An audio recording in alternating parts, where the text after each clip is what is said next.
mwako kanya ngo aribaza ngo mbega ubwo nigwoba ari rwa rupfu rutashoboye kungabisha numva meze nabi none ubwo ntabwo yoba ari wewe cyangwa n'ingwara isanzwe ndakira rupfa toya naje. Turabaye kaze mwebwe mwese bakunze bikiganiro gusenga guhindura ibintu inshuti z'umusaraba abakundwa cyane.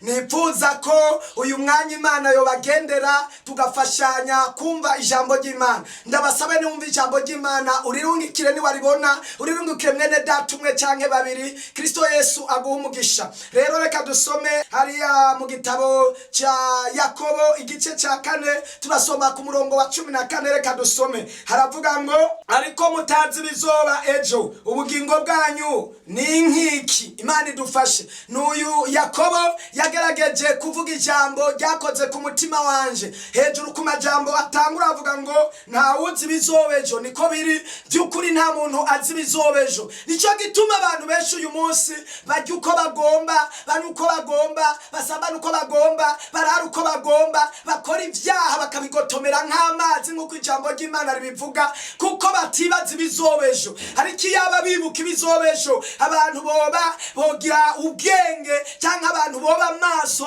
cyangwa abantu bo kwiyubara. Reka rero dusangire ijambo rikomeye muri Zaburi. Nasomye amajambo akomeye hariya Zaburi ya 50 ngo ivyo urabikora nanje nkahora, ukiyumvira yuko mwanya nawe gose ngo ariko nzoguhana mbishira imbere y'amaso uko bikurikirana. Rero singomba kuvuga ku bihano, ariko ngomba kuvuga ku muntu ejo hiwe hameze gute. Umunsi umwe numvirije inkuru itoroshe y'umuntu yari karaganira n'urupfu. Hanyuma ngo uwo muntu amaze kubona ingene abantu bagenda bapfa, ngo arabwira urupfu ati rupfuwe ndagusaba ikintu, nukuri tuje inama ungirira imbabazi, nuzohirahire ngo ushike ko giturumbuka utabanje kungendera ngo mbarire ungabisha. Rupfu arambwira ngo aramubwira ngo kubisabye nzobikora, ngo nzokumenyesha igihe nzoba ngomba kuza. Maze uwo muntu ngo arakora ibyo agomba, aradibama rero aravuga ngo ubu nzokora ibyo ngomba, jewe ndazi sinzopfa giturumbuka, nzohengera nzopfa nkejo, ince nihana, ince nca bugufi,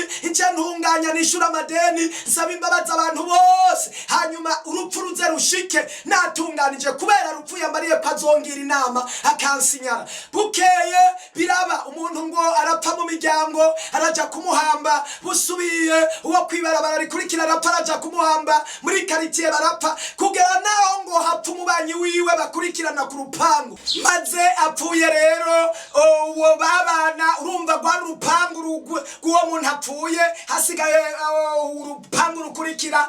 Uwo mwanya nyene nongo acafatwa n'umusonga, acarahema biranka, acarabyuka biranka. Uwo musonga umukubise aguma aricara gushika haryama, yumva umenga yoja kwa muganga, mugabo ngo aguma araremba. Mwako kanya ngo aribaza ngo mbega ubwo nigwoba ari rwa rupfu rutashoboye kungabisha. Maze ngo uwo mwanya ngo acarabaza rupfati rupfuwe numva meze nabi none ubwo ntabwo yoba ari wewe cyangwa n'ingwara isanzwe ndakira rupfa toya naje. Nawatoya ko nari narakubwiye kuzo nyibira akabanga ati narakakwibiye. Igihe wa muntu wa muri famiye yapfa ukamuhamba, ntiwabona ko ndiko ndaza. Igihe wo muri quartier hafi yawe yapfa ukamujana, ntiwabona ko naje. Igihe uwo mubanyi wawe wabona uvuye ku mubanyi wawe gushika ahuri, ubona hari hasigaye metero zingahe. Hajya natwara umubanyi wawe, nariko ndakubwira ngo ndaje, kwari kugira ngo witegure. Ndafise ikibazo mwene data uri kurankurikirana,